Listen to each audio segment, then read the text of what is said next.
Welcome to Everything Co-op, bringing you information on how cooperatives can help improve your quality of life. This show is being sponsored by the National Co-op Bank, NCB. The NCB is dedicated to strengthening communities nationwide for the delivery of banking and financial services for the nation's cooperatives, their members, and other socially responsible organizations. For more information on the power of community ownership, visit ncb.coop. That's ncb.coop. Now stay tuned for your host, Vernon Oakes.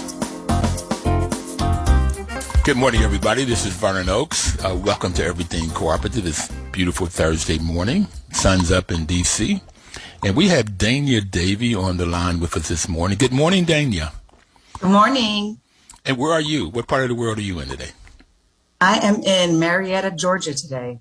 All right. Well, the weather normally is better down there than up here in terms of warmer. And so you are the director of Land Retention and Advocacy for the Federation.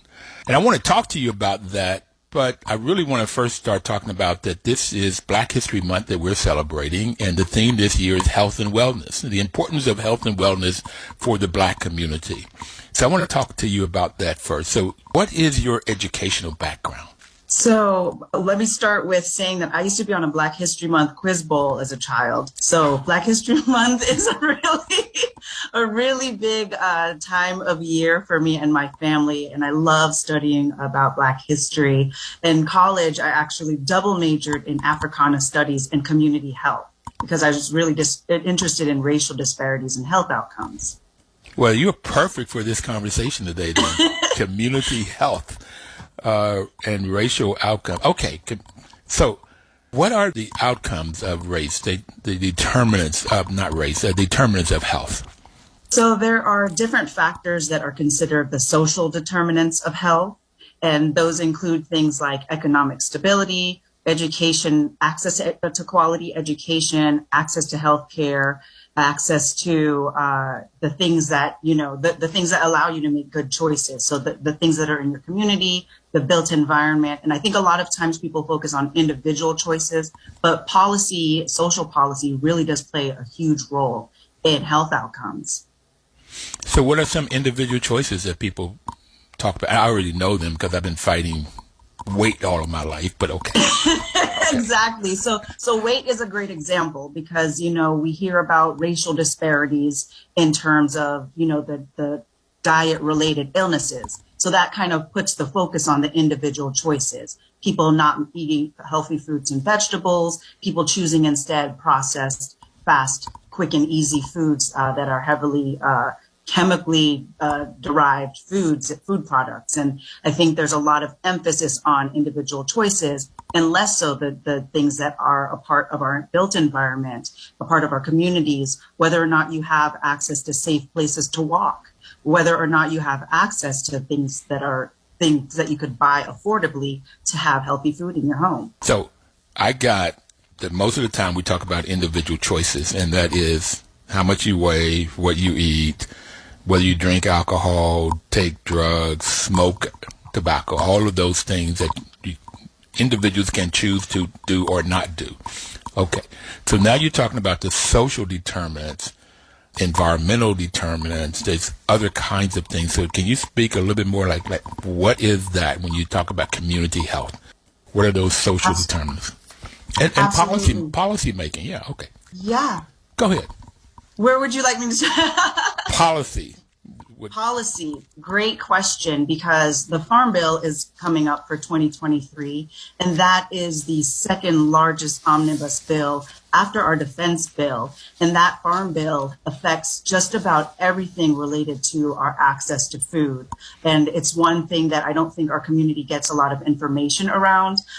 It's something that I think people think of just farmers being a part of the Farm Bill, but those are the types of major policy decisions that are made that affect our access to healthy food on a community scale. So is that example like the lunch programs in school?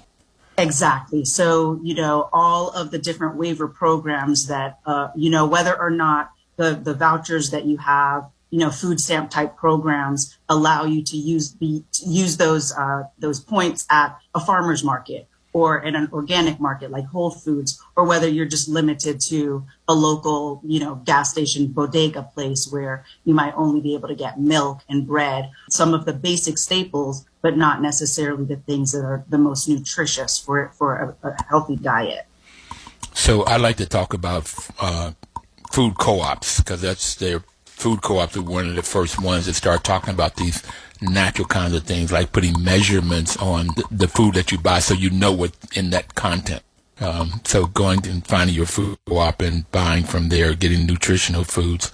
Okay, so you have policy making, you have social factors, and the social factors are in healthcare? So social factors that's probably where racism comes into play when we think about racial disparities in health outcomes. So there's been research that have shown that if someone experiences an incident where they're being racially discriminated against, but they don't necessarily respond with a lot of anger, they might remain calm. But when you study their cardiovascular system, their heart rate, their pulse, their blood pressure, you see that there is an elevated stress response when someone experiences a stressor like that. So there are ways in which an environmental encounter with someone who is enacting racism towards you can elevate your stress response, and stress response leads to inflammation. It can exacerbate any pre-existing conditions,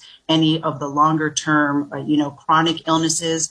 Almost everything, allergies are exacerbated by stress. So those are some of the ways in which just walking around as a person of color, you can encounter and experience things in your day-to-day that can exacerbate any underlying or pre-existing health conditions without you making any personal choices at all. So you say walking around while black, driving while black. I remember the first time I got pulled over, and I was doing 20 miles an hour on a New Jersey Turnpike. It was a Sunday afternoon. Nobody was moving. They pulled me over. Yeah, last weekend, a girlfriend and I were going for a walk. We were actually walking to a coffee shop, and a cop pulled us over and basically asked us what we were doing in that neighborhood and if we lived there. And really, there was no reason for us to be stopped by the police. We were literally walking while black.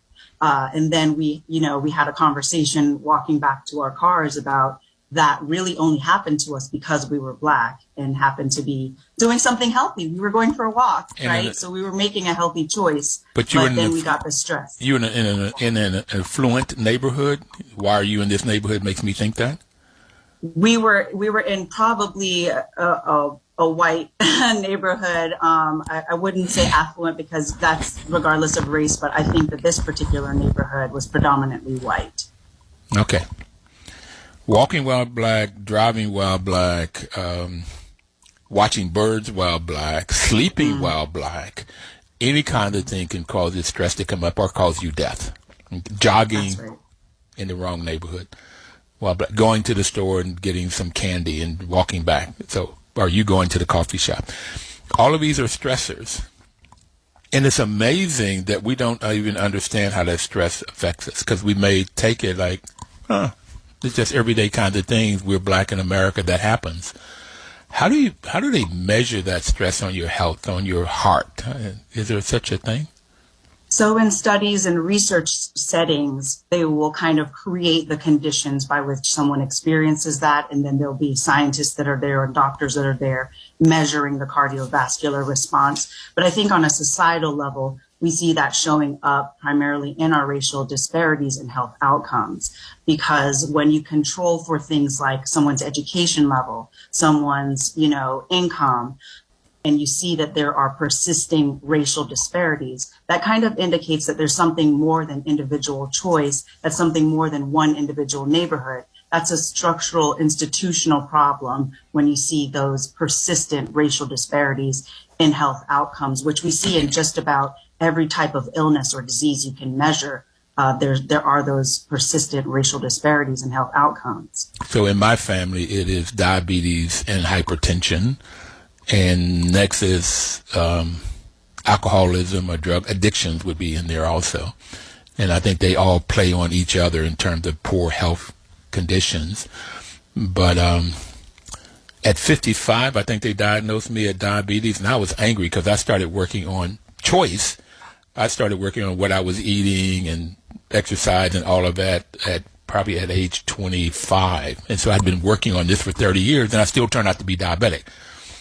And I had the experience, I'm a personal trainer, I'm a marathoner, I'm very active, and I have terrible high blood pressure. I'm always being monitored for some diet-related illness. So I think some of that is related to our original diet, our ancestral diet, and not having access to those ways of knowing and those ways of healing and restoring health within our bodies. But then I think in terms of people using food and drugs and alcohol to self-medicate the mental health stressors that are imposed on them by being Black people in America. So they're multifaceted. It's definitely partially some choice and some ways in which we've been separated from our ancestral knowledge and ways of living. But then I also think that there's this very significant way in which environmental factors, even, the air that we breathe, depending on what part of a city that you live in, the pollution levels are going to be very, very different. And those always follow a racial trajectory. And so these problems are things that we have to be more mindful of as Black folks, because we have to be on it. If I wasn't working out as much as I am, I would probably have to be on medication for my high blood pressure. So we have that extra pressure as well. So that's extremely important, because there's 7 children in my family, and 5 of which died before they reached the age of 65 for all kinds of different reasons. My father did not make 65. My mother did at 77. But I've made it to 74. I'll be 75 this year. And I think the difference is that I was doing all of that work. Yeah, I still got diabetes, but probably at a later age in life. And I had already started doing the kinds of things I needed to do to keep those numbers down. So there are personal choices you can do. All of these things, I think personal choice is kind of small in terms of what affects the health. And we're talking about social determinants. We haven't even talked about physical determinants. We talked about environmental determinants. All of these different things go into health. And being Black in America, we just talked about walking while Black, driving while Black, all of these different things. But it's all of these other things that's going around that affects our health, which ends up being, when you talk about what's the likelihood how long will you live? How long will you live? Okay. Life expectancy. That's what I'm looking at. Exactly. I mean, genetics play a role when we think about what we've inherited from our enslaved Africans whose bodies were abused. Women and Black women's reproductive systems were abused. And so that results in a lot of Black women having very serious reproductive organ health issues. Today? And we were in the modern time, we are still affected by those because of genetics, and they are also perpetrated against us by social policies. But I think a lot of the emphasis we get is about personal choice, and that is only a part of the picture, because genetics and environmental and policy factors have a much more broad scale impact on us as a group of people. Wow. So tell us about the physical determinants of health. So like we've discussed physical activity and those types of choices, like, living in a neighborhood where you can ride a bike or go for a walk. Those things are going to reduce your stress levels, reduce your cardiovascular response to stressors, reduce your weight, which, can mitigate hypertension and diabetes symptoms as well. Well, we're going to take our first break. Thank you, Dãnia. This is exciting conversation about health and being able to live a long, productive life. And we're going to come back and talk more about health, but we're going to get into what you do at the Federation and how co-ops play a role in this health outcomes. We'll be right back. Please don't touch that dial.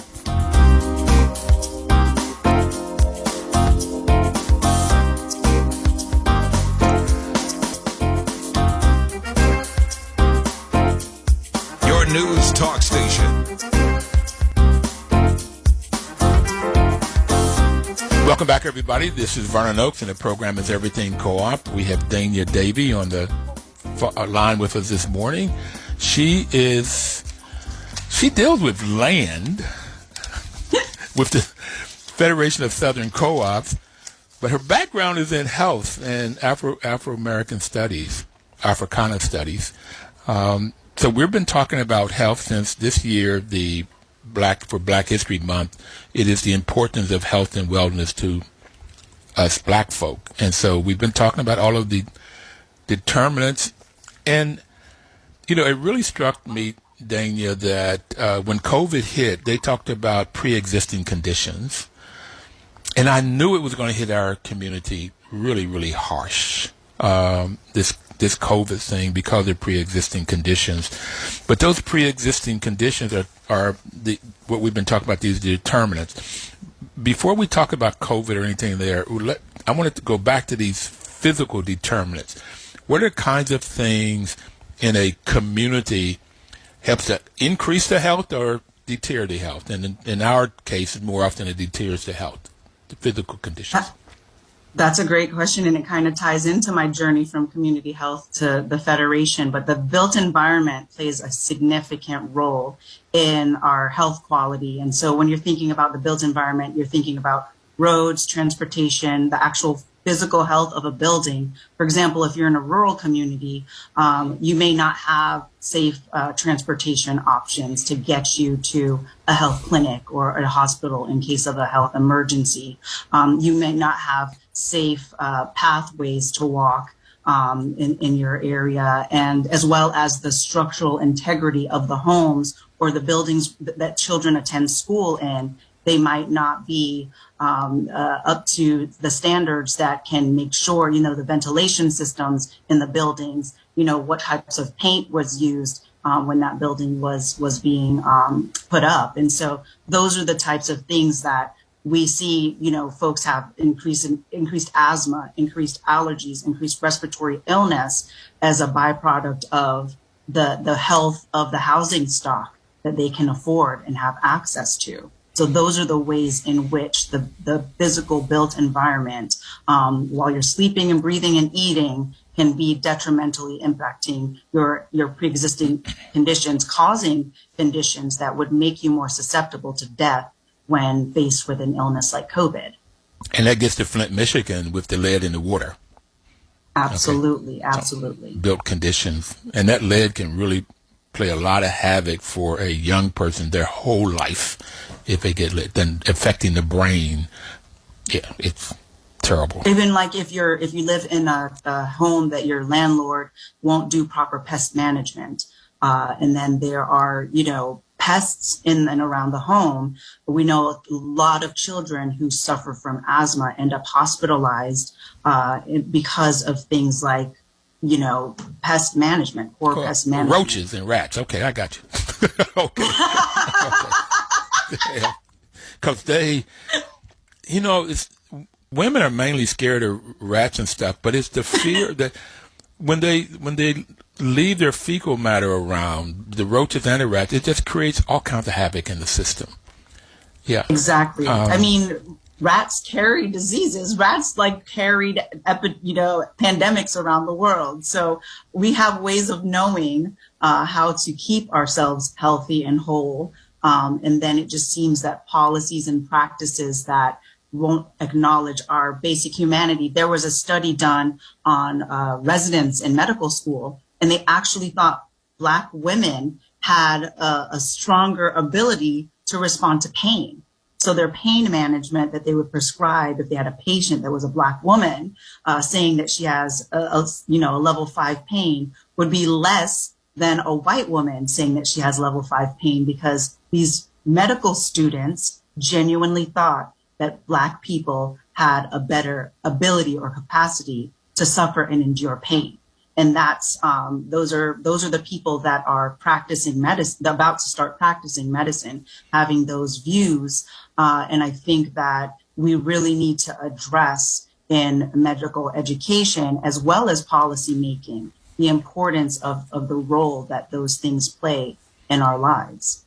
So you talked about the different kinds of things that happens if in a physical environment that can happen.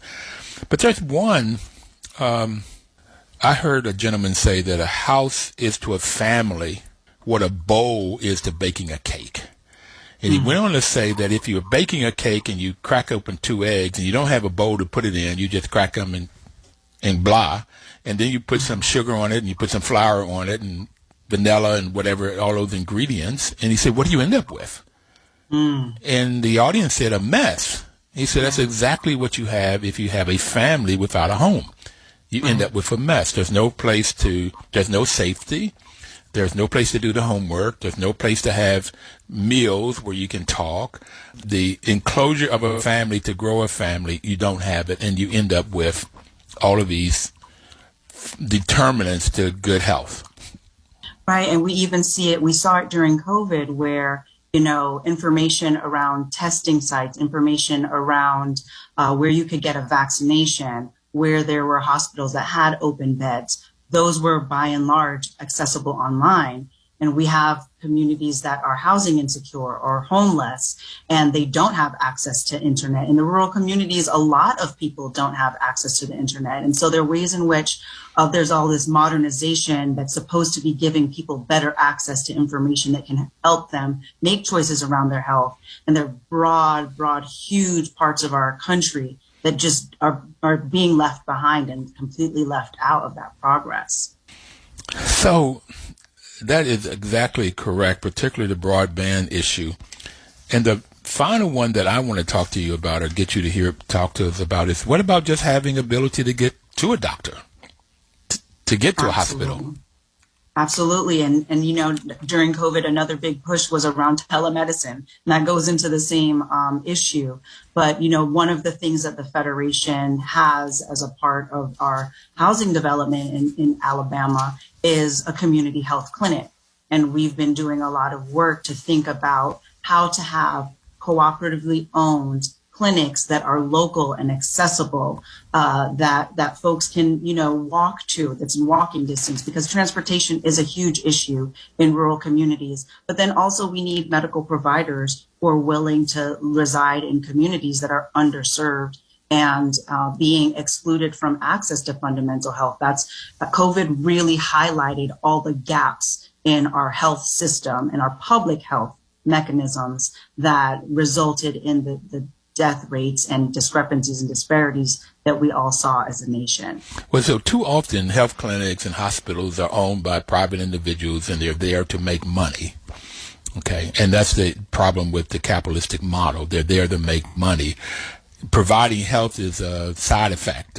Helping people is a side thing. We're in a co-op. People come first, planet comes second, and then profit. In the capitalistic model, profit comes first, profit comes second, and profit comes third. Still 3 Ps, but total different focus. And I've been to our clinic. Go ahead.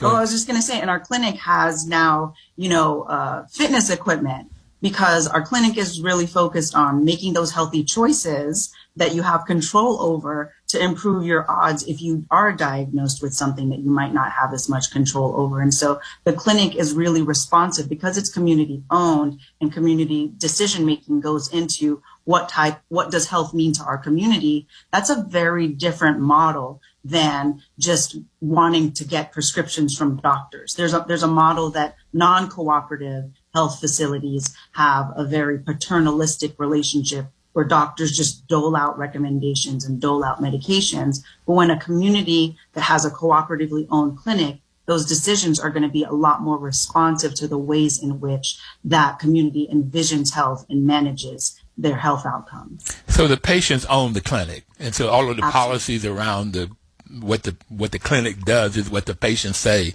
the clinic does. And so most patients, rural, urban, poor, black, white, rich, they want to say, I don't want to get sick. What must I do not to get sick? Okay. Don't wait till I get sick and say, take these pills and come back in 2 weeks if they don't work. I don't want to get sick. Okay. So that's what the clinic, and there's one in Madison, Wisconsin, a clinic owned by the patients, and and I visited the one in Epps, Alabama, and the people walk right outside of their backyard, and there's a pathway you can walk to the clinic. Phenomenal. Absolutely.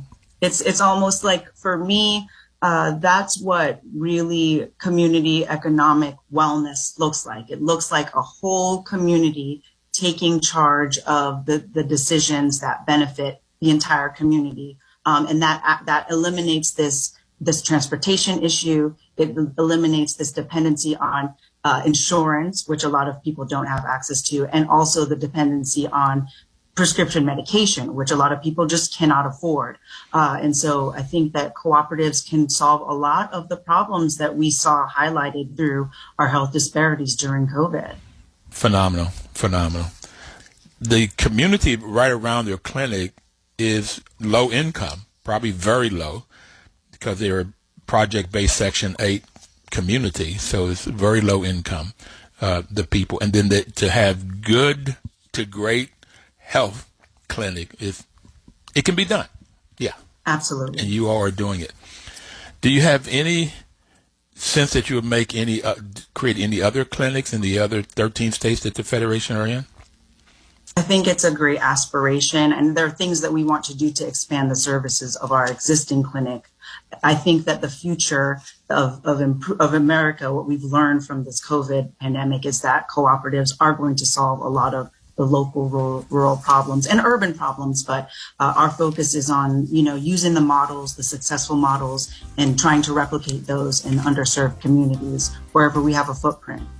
We'll be right back. That's a great place. We have the right footprint to get good health outcomes. We'll be right back. We're going to talk more about what the Federation is doing and the farmers to create good health for Black folk. We'll be right back.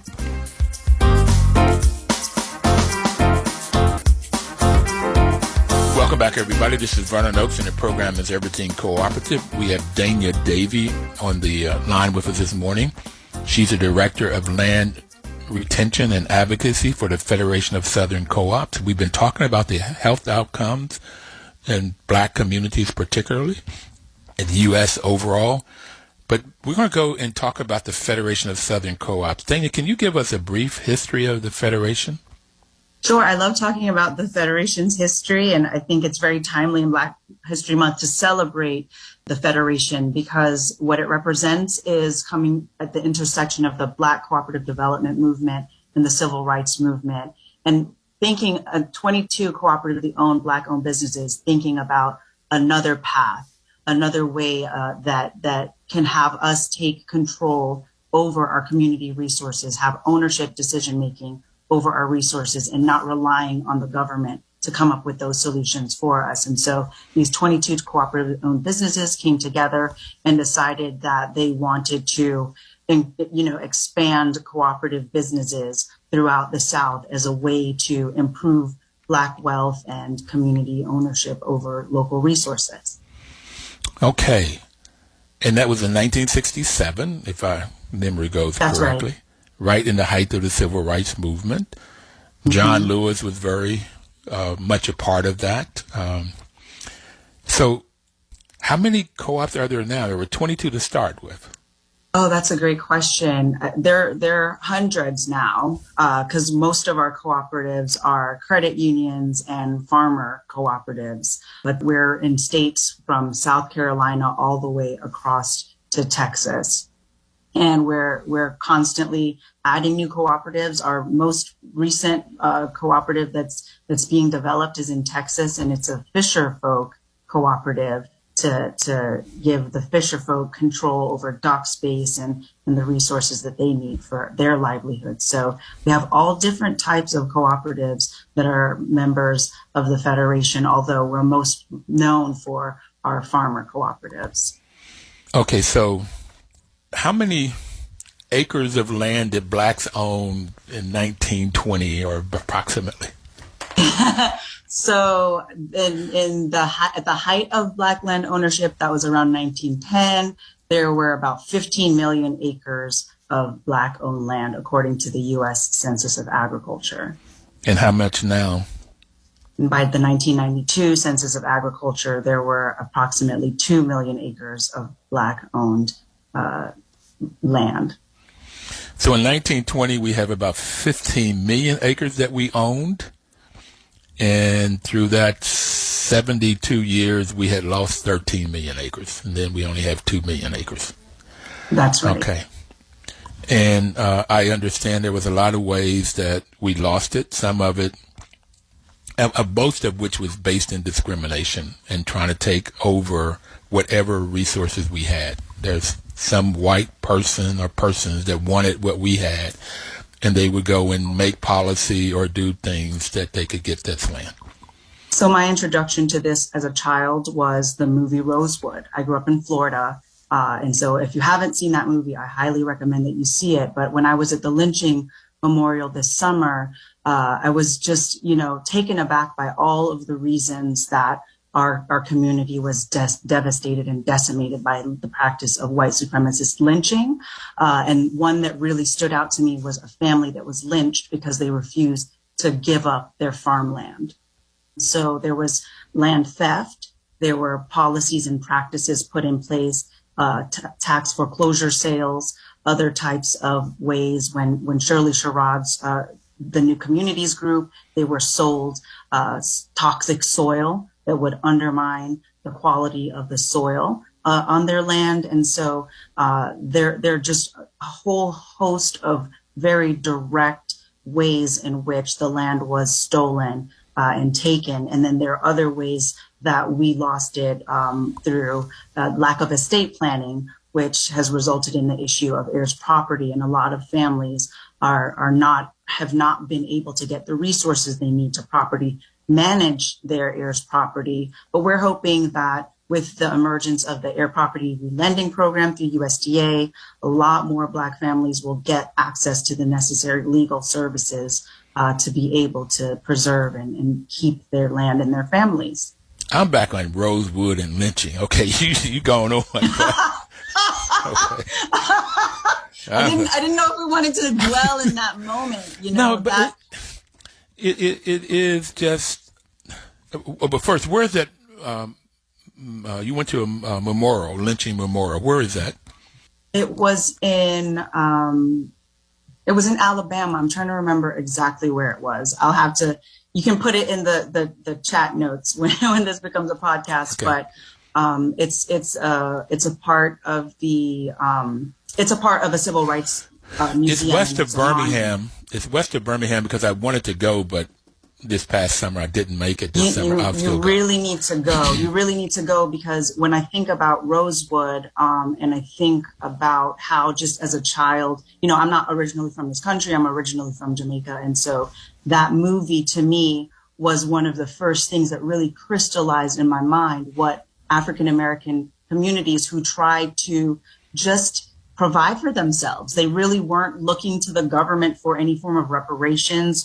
They weren't asking for any compensation or restoration from enslavement. They just really wanted to thrive and provide for their families. And yet these white supremacist groups, many of which were sanctioned by police officers and mayors and local decision makers, allowed for entire Black communities to be completely decimated and devastated. And so that's, I think, part of why we in this modern era, my generation included, don't understand all the ways in which the Black cooperative development movement had come up with a lot of the solutions that we actually need today. Mm-hmm. And had they been given the opportunity to thrive, we would see a very different wealth scenario than what we currently see in America today. So the reason I wanted to go back to that was because when you go from 15 million acres of land that Blacks owned in 1920 down to 2 million in 1992,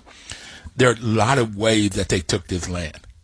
And whether it's Rosewood or Tulsa and taking over the whole communities and bombing it, or lynching a whole family because they would not walk away or give away or sell their land.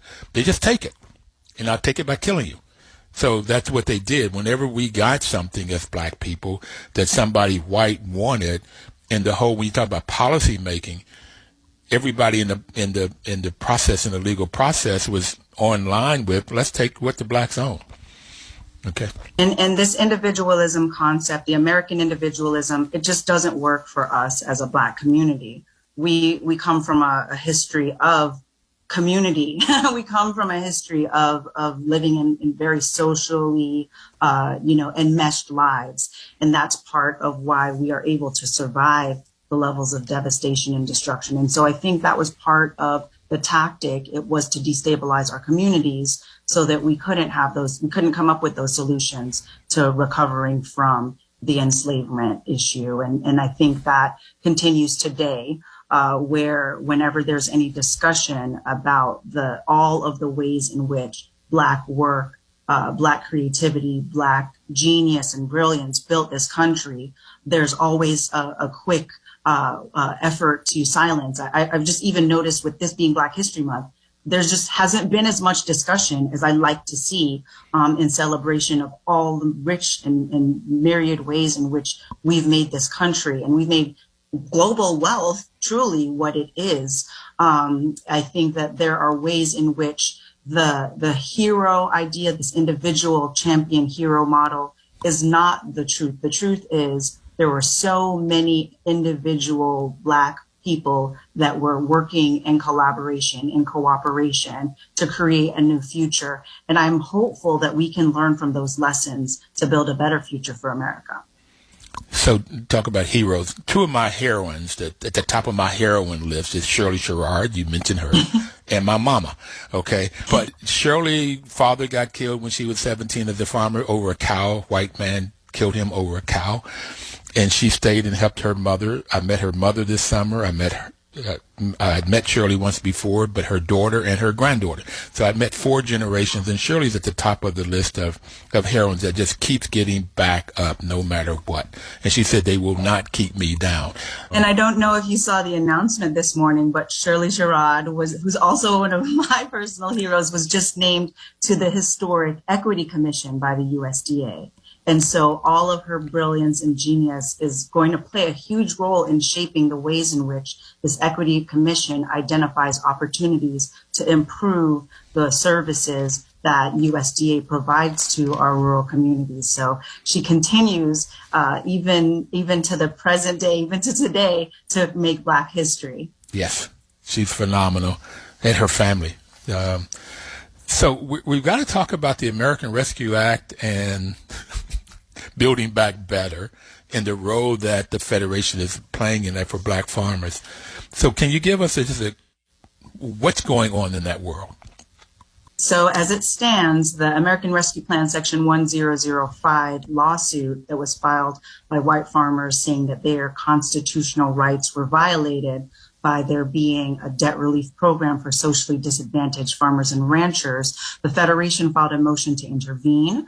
The judge at the district court level in Texas denied our motion to intervene. We have since filed an appeal, and a hearing on our appeal will take place in Louisiana on March 7th. And so we're using that appeal effort to educate and inform everyone on the reality that because there were members of ours and other socially disadvantaged groups and communities that relied on that debt relief, they're now finding themselves in another year. So last year they had issues with access to credit, and then this year they're facing issues with access to credit just because they relied on a law that was passed by Congress and signed by the president, telling them that they would have debt relief. And they're definitely in distress right now. They're facing economic ruin. This is going to be significant, has the potential of being a significant loss of land and Black farmers from the food agricultural landscape. And it's a really, really big issue that our entire community should be keeping our eye on, because it's an indication of the fact that we saw uprisings last year just saying that Black Lives Matter, and all of those promises to address the racial inequities that we see at every level of our society are still, those promises are still not being kept.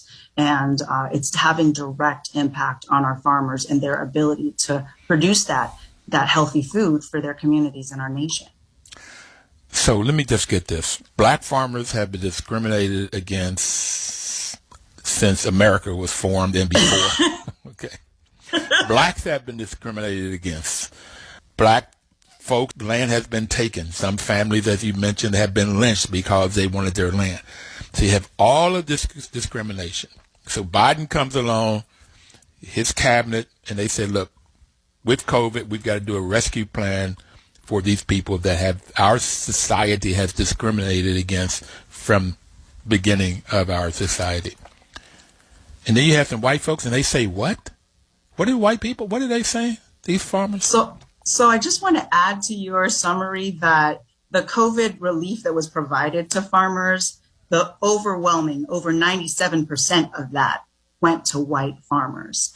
And so part of American Rescue Plan Section 1005 was addressing that particular harm, not the longer history of Black farmer discrimination. It was the actual issue of Black farmers having limited access to the COVID relief during COVID, and the white farmers that I think are actually victims of white supremacy as well, have been coached and encouraged to feel that there's a zero-sum game, and whatever farmers of color receive has a net negative impact on what white farmers get. Okay, we've got to go to our next break, but I can't even get my arms around this. You've been beating us up, stealing, lying, cheating, lynching us all of this time. Then somebody comes along and says, we're going to help you because you were cheated on, beat it up, lynched during COVID. And then I get white folks just say, oh, no, that's not fair. You can't give them anything. Nah, that makes absolutely no sense. But we're going to be back to talk about that after the next break. I want to talk to you about that and what happens post-COVID do you see, and what Federation will do. We'll be right back.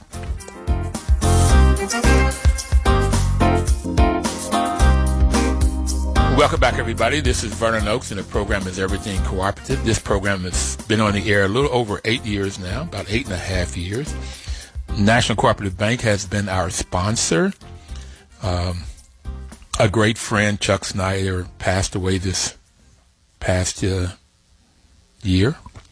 And so we still mourn his passing, but the National Cooperative Bank has just been a great partner to us in this program and to the Federation of Southern Co-ops, going back with Ralph Page being on their board, and now Cornelius Blanding. And they really try to figure out ways that they can help Black farmers and Black cooperatives. Their mission is to help American cooperatives and their members by providing innovative financial services, and they do a really great job of that. And in this program, they have been our cheerleaders, not only providing financial support, but helping us to figure out who could be on the program, different subject matters that are coming up and on the cutting edge. But we're going to get back to this federation.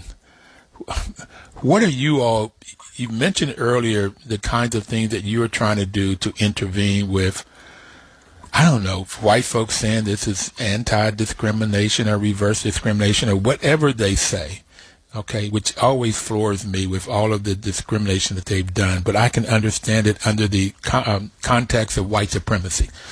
They're not supposed to do anything for us, or we talked about reparations earlier, nothing.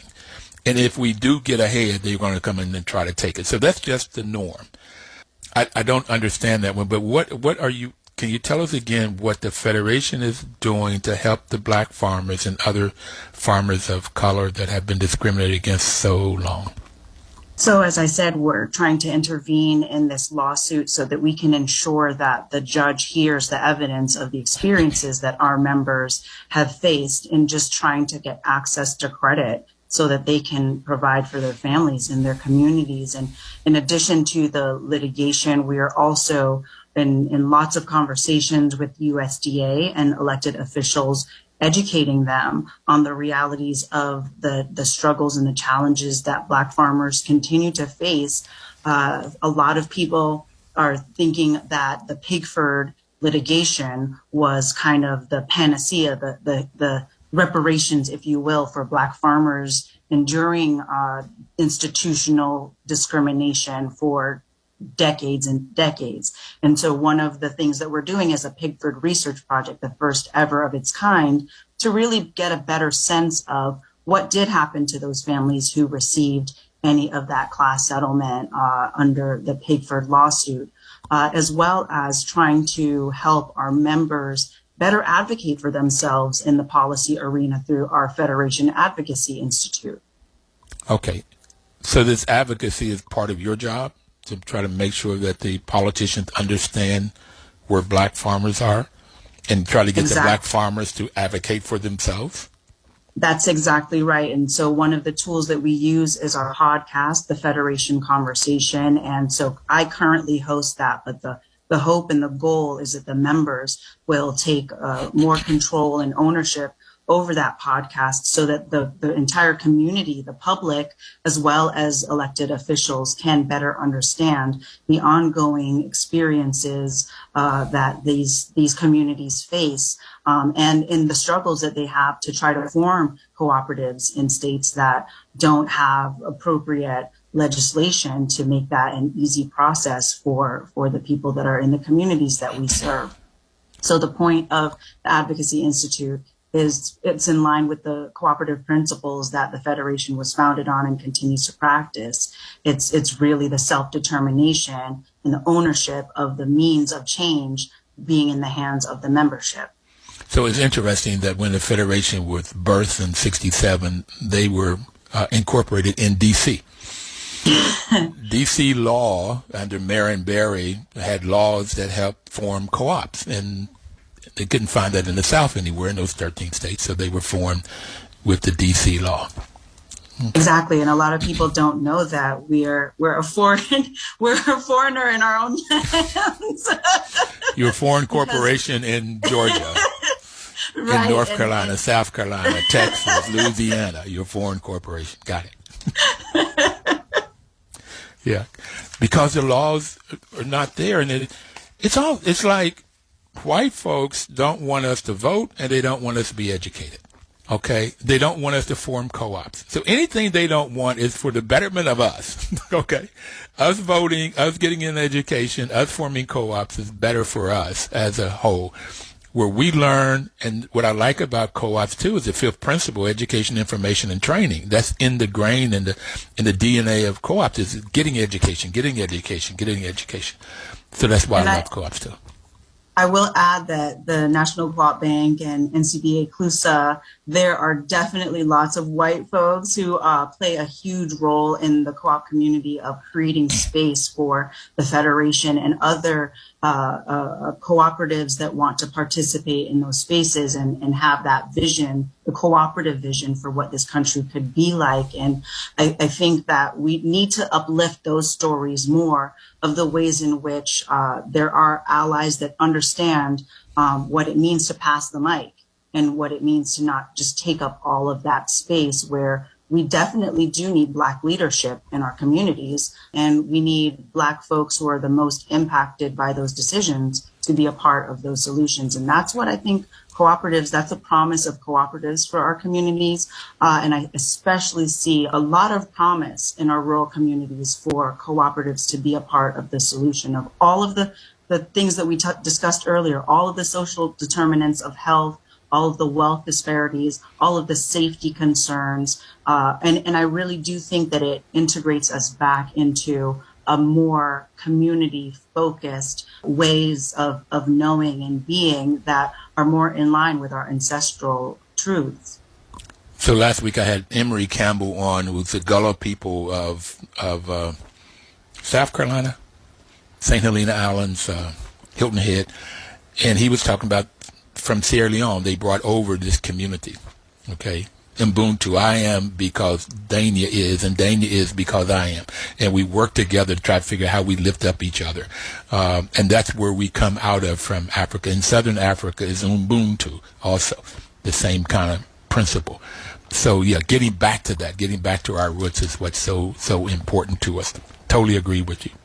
And I'm glad that you lift up there are white folks, and there have been, that have always helped us, because the Underground Railroad was a cooperative of white people. They had the resources.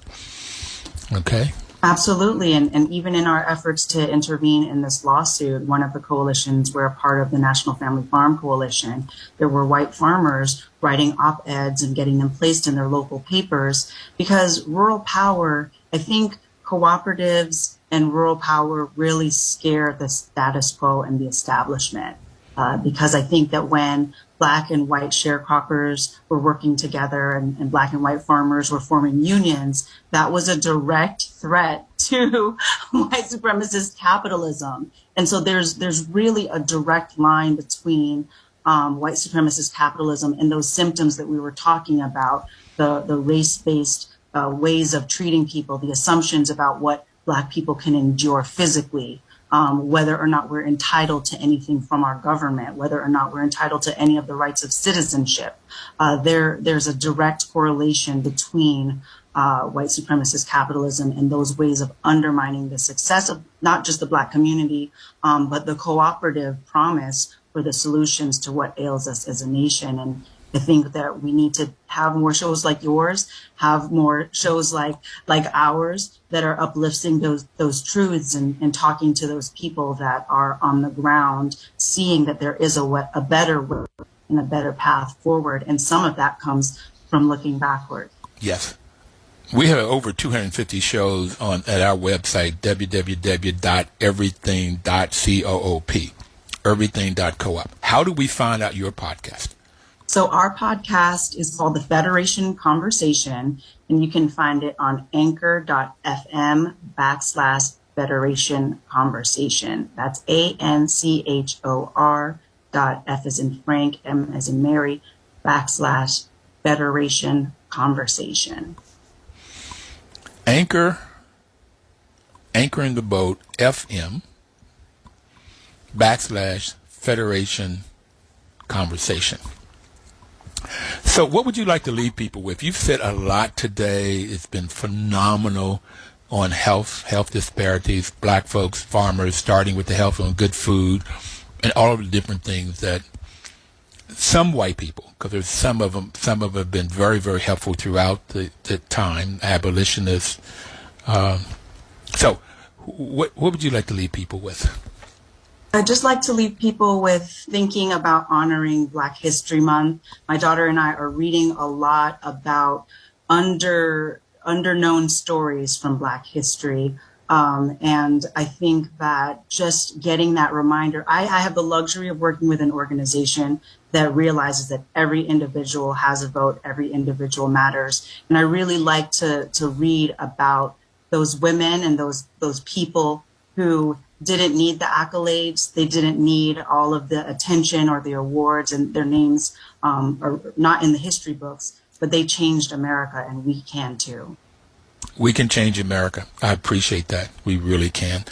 Thank you, Dãnia Davy. We look forward to have you on again. Everybody out there, thank you for listening today. We'll be back next Thursday. In the meantime, we ask that you will understand that co-ops help people come out of poverty with dignity. Thank you. Live cooperatively.